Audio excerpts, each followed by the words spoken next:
Actualidad. CUT.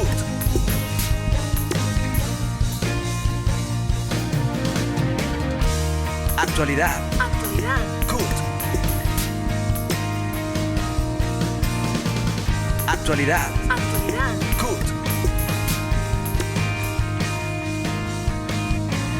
Les damos la bienvenida a la emisión de Actualidad CUT de hoy, 1 de octubre, el primer programa del mes.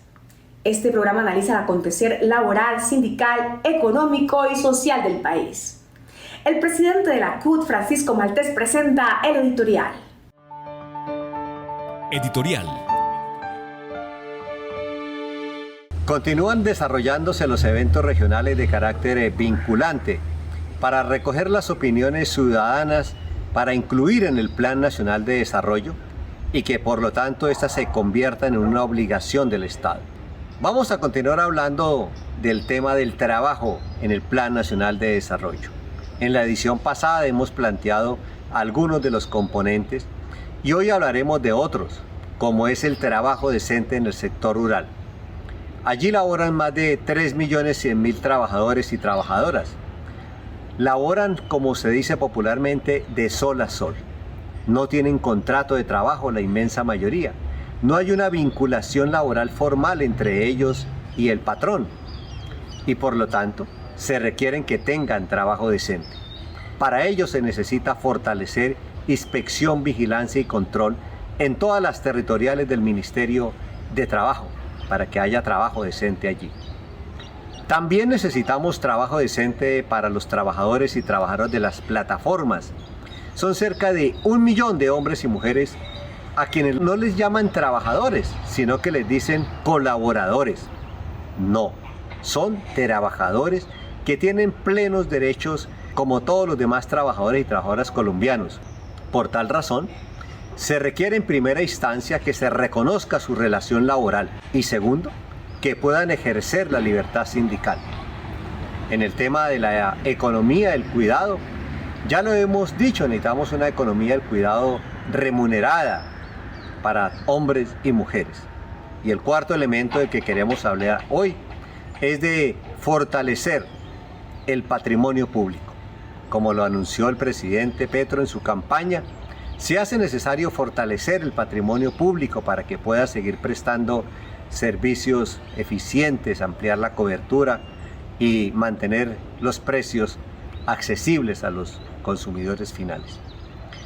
Por tal motivo, queremos reiterar nuestra invitación a que todos los dirigentes sindicales, hombres y mujeres, y en particular de la CUT, nos vinculemos a estos eventos regionales de carácter vinculante para expresar nuestras opiniones en el mismo, para llevar los documentos y que el trabajo decente y nuestros derechos queden incluidos en el Plan Nacional de Desarrollo.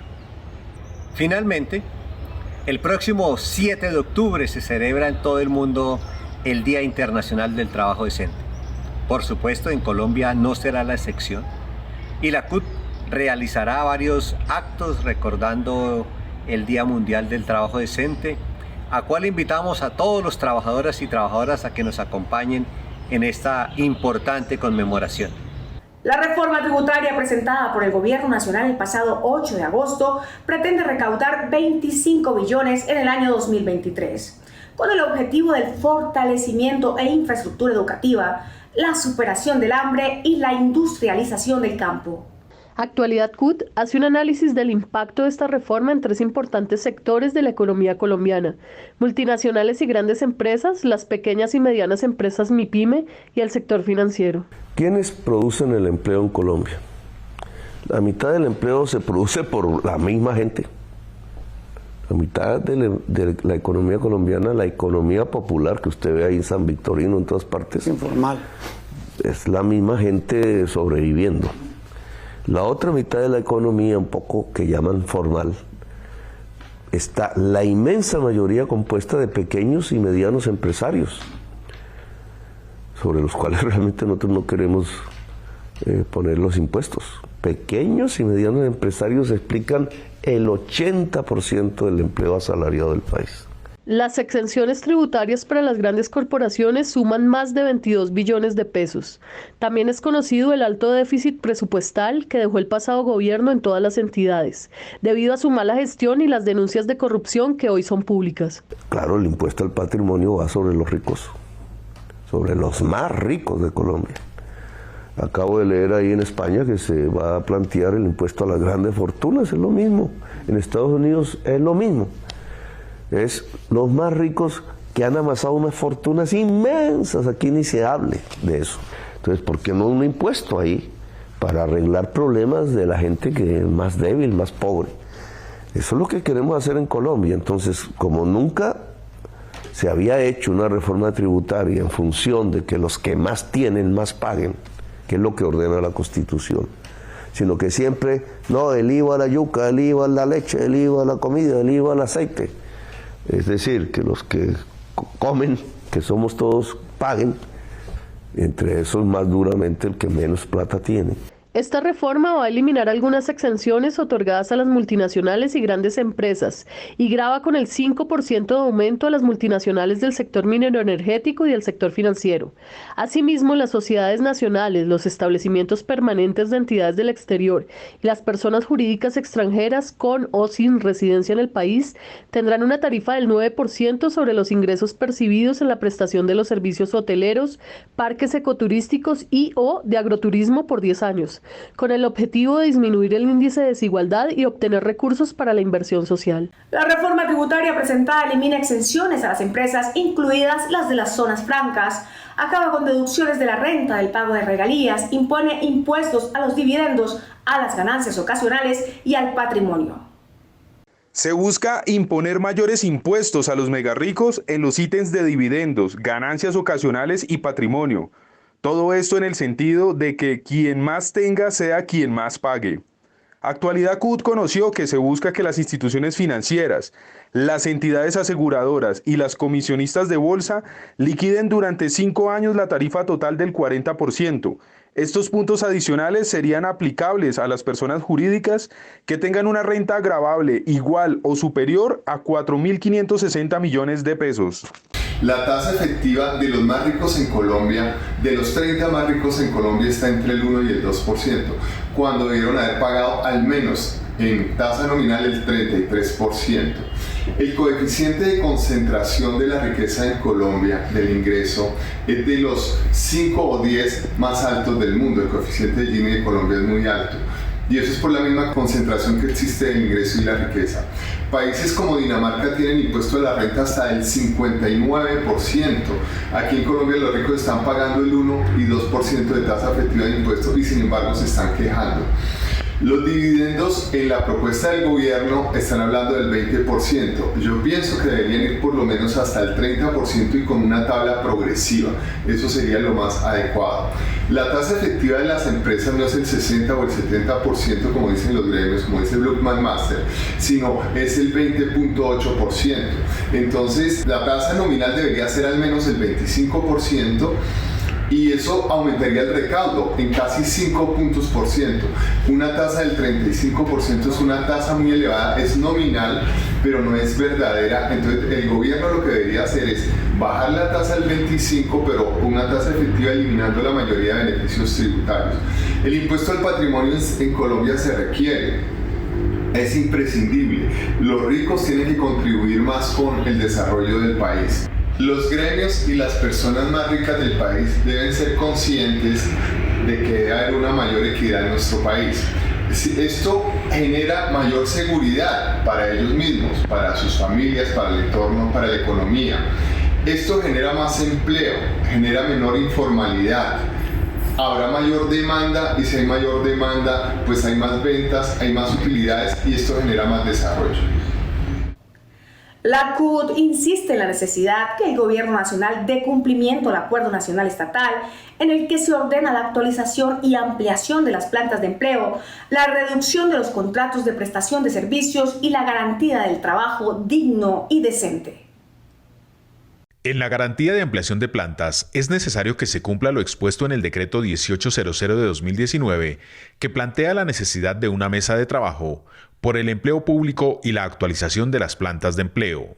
En estos momentos vivimos una situación de las órdenes de prestación de servicios. Hay una desproporción, hay más órdenes de prestación de servicios que empleados en la nómina o en la planta de personal legalmente nombrados.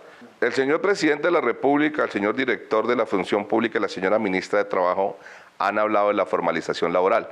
Como Central Unitaria de Trabajadores de Colombia, CUT, esa ha sido una constante lucha. Ha habido una orientación de nuestra central que en los pliegos de peticiones busquemos implementar el decreto 1800 en el sentido de crear las mesas de trabajo y formalizar este tipo de empleo. Uno, los de planta tienen sobrecarga laboral. Y lo segundo, las órdenes de prestación de servicios, aquellas personas que están por esta figura jurídica, entre comillas, no se pueden sindicalizar, no pueden acceder a las cajas de compensación, no pueden acceder a los encargos, no pueden acceder a todo lo que tiene que ver con las condiciones justas del empleo, un sitio de trabajo, un computador, y tampoco tienen derecho a los salarios y las prestaciones que ordena los decretos, tanto del sector público como en el sector privado, porque ellos están totalmente desregularizados. En días pasados se llevó a cabo la prueba escrita del concurso de ingreso a la carrera de docentes y directivos docentes, en la que participaron más de 378.000 aspirantes, tanto de zonas rurales como urbanas. El concurso docente ocupará las 37.480 vacantes, de las cuales 13.911 están en zona rural y 23.569 en zona no rural. Esto también apunta a resolver la ampliación de plantas de personal de las entidades certificadas de educación para los empleos de directivos docentes, director rural, rector y coordinador, y docentes. El total de las vacantes disponibles se distribuye en 89 secretarías de educación del país, 59 municipales y 30 departamentales. Lo anterior responde a los acuerdos alcanzados por FECODE y la CUT en el sentido de una estabilidad laboral para los profesores del país. 400.000 personas inscritas para suplir entre 37.000 y 38.000 plazas. En segundo lugar, hay que plantear que hay un componente pedagógico. Ese componente pedagógico es un componente pedagógico que simplemente satisface las aspiraciones del Ministerio de Educación y no la realidad. A nosotros lo que nos interesa es que el maestro conozca de la realidad pedagógica, conozca de su quehacer y que tenga un espectro mucho más amplio desde el punto de vista de la pedagogía, del conocimiento y del saber. De igual manera, esta circunstancia va a generar un proceso de desempleo para los compañeros maestros que son reemplazados por quienes ganaron el concurso. Solo le estamos planteando al gobierno la necesidad de buscar otra fórmula, porque es que la provisionalidad es una provisionalidad por 6, por 8, por 10, y eso se convierte en un contrato realidad cuando hay maestros que tienen 10, 12, 14, 16, hasta 18 años, ¿no es cierto?, de ser provisionales y hoy van a ser desplazados por quienes ganan el concurso. Por eso la propuesta de FECODE es que hagamos la posibilidad de una reforma constitucional al artículo 125 con un parágrafo transitorio en el que la evaluación tenga un valor no del 60 o el 70% para directivos docentes, sino que tenga en su evaluación un valor entre el 20 y el 30% y el resto de puntaje para el 100% se pueda complementar con título, tiempo de servicio y producción académica. No tiene sentido que a usted le pidan idoneidad cuando lleva 12, 14, 16 años y creemos que ahí hay un grado de injusticia para el caso concreto del magisterio colombiano. Actualidad. CUT. Sistema Radial CUT. Sistema Radial CUT. Encuéntranos de lunes a viernes a la 1 de la tarde por www.cut.org.co y nuestras redes sociales. CUT Colombia.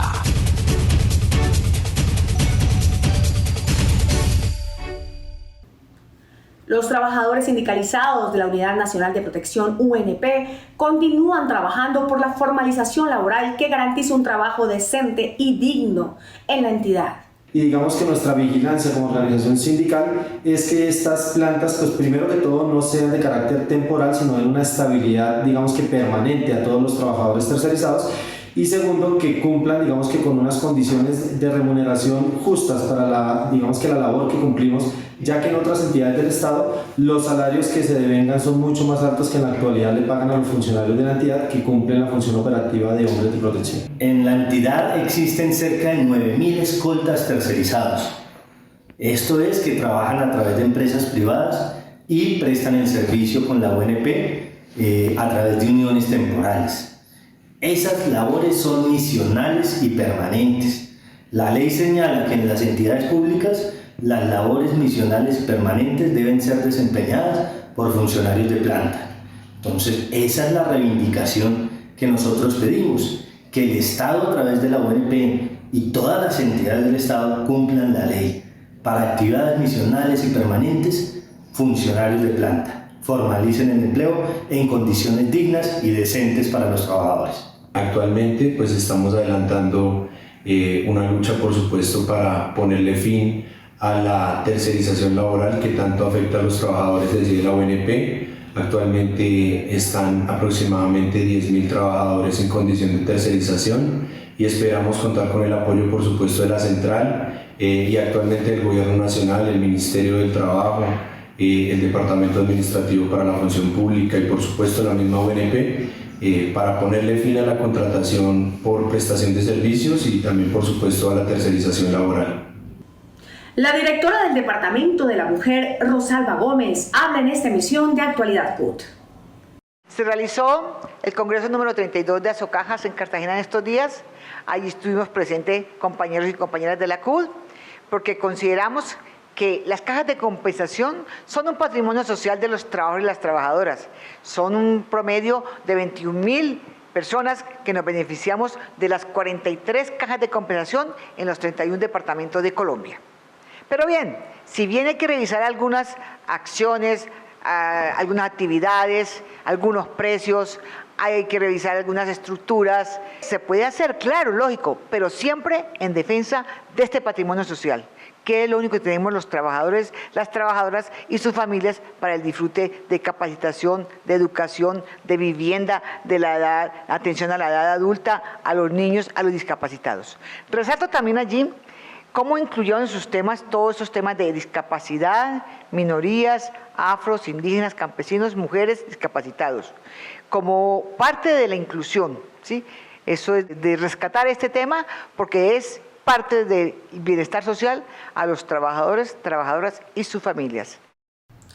Con el inicio del gobierno de Gustavo Petro y los nombramientos de la ministra de Trabajo Gloria Inés Ramírez y el viceministro de Relaciones Laborales Edwin Palma, se busca que se desentrabe el actual estado de los tribunales de arbitramiento y las querellas interpuestas por las organizaciones sindicales ante la negativa de los patronos de darles solución a los conflictos.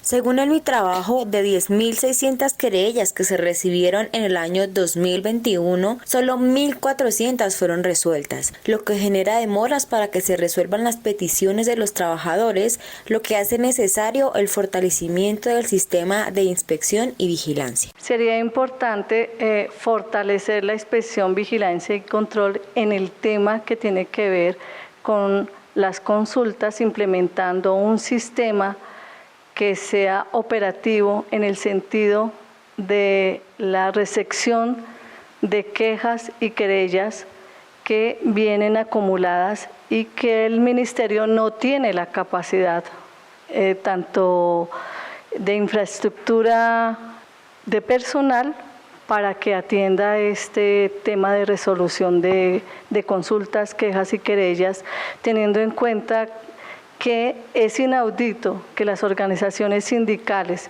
presenten las querellas y no se tenga una resolución efectiva, eficaz y pronta. En el tema de los tribunales de arbitramiento se hace necesario darle la celeridad que estos ameritan en el tema de los tiempos que se toman para conformar y convocar el tribunal. Se hace necesario un proyecto de ley que realmente acorte el tema y el procedimiento frente a su convocatoria, a la conformación y a las facultades plenas que deben tener los tribunales en toda la decisión del pliego que presentan las organizaciones sindicales. Se llevó a cabo la versión número 32 del Congreso Nacional de las Cajas de Compensación Familiar Asocajas, que contó con la participación de más de 500 directivos de las cajas de compensación familiar del país, empresarios, representantes del gobierno nacional y de los trabajadores. En el Congreso Nacional de Cajas de Compensación Familiar se habló de la misión de las cajas para mejorar el bienestar social de los trabajadores, contribuyendo a la defensa de los derechos humanos y la construcción de la paz. El temario desarrollado se centró en temas de cultura, de tolerancia, de diversidad y de inclusión.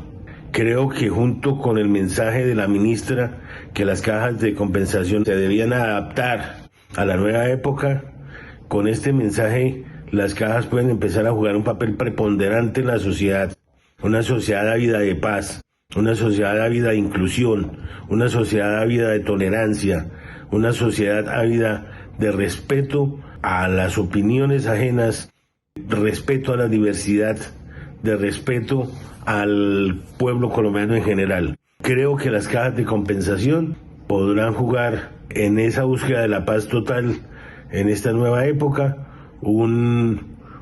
ser un actor fundamental, ser un actor de primera línea. Ese es el gran debate que se debe cernir sobre las cajas. ¿Cómo ayudar a profundizar la inclusión, la cultura, el respeto, la tolerancia a la diversidad? Con éxito se desarrollan los seminarios regionales convocados por la CUT para tratar temas de coyuntura política nacional, agenda laboral, reforma tributaria y presupuesto nacional. Seminarios que han venido desarrollándose con todo éxito en varias partes del país y que continuaremos en las semanas siguientes en los sitios donde no los hemos desarrollado. Entonces queremos invitarlos a todos para que participen activamente en estos eventos en donde se da una amplia discusión sobre los temas enunciados. Han sido muy numerosos y la gente, los compañeros de los distintos sindicatos han salido muy contentos dado que se está presentando con mucha amplitud los temas referidos anteriormente. Con ello estamos buscando enfatizar en los compañeros y compañeras el papel que tenemos que cumplir los trabajadores y trabajadoras de la central en términos del desarrollo, en términos de la ubicación frente al Plan Nacional de Desarrollo del gobierno Petro-Francia. Implica esto que dentro de los seminarios trabajamos el tema de la agenda laboral, de la agenda legislativa en general y obviamente las prioridades que tiene el gobierno en todo el proceso, pero que también tenemos los trabajadores y trabajadoras con la vida digna. En correspondencia estamos desarrollando lo que es el trabajo digno, el trabajo decente, ubicándolo en el contexto de la justicia social, la justicia económica y la justicia ambiental. En actualidad, CUT hacen presencia a las regiones.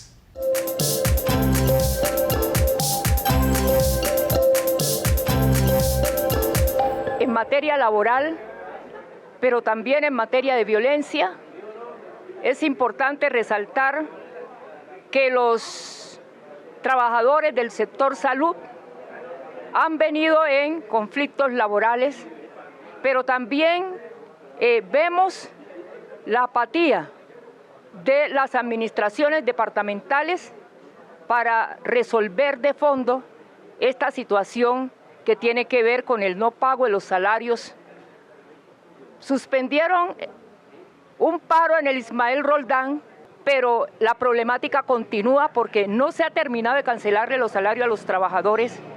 En el mismo Hospital San Francisco de Asís, donde están afiliados los trabajadores a ANTOP, lo mismo los de Ismael Roldán, allá también han venido sufriendo los trabajadores por el no pago de sus salarios.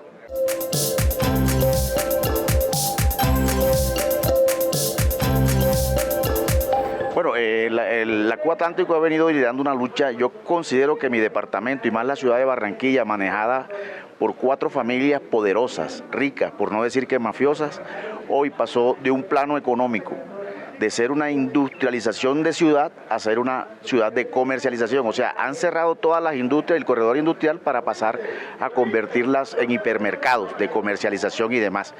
Eso ha convertido al departamento del Atlántico, mi departamento, en el pulmón de la violación de los derechos laborales y humanos en Colombia. Nuestro departamento es de productividad y lo acabaron la industria. Entonces nos parece importante esa mirada.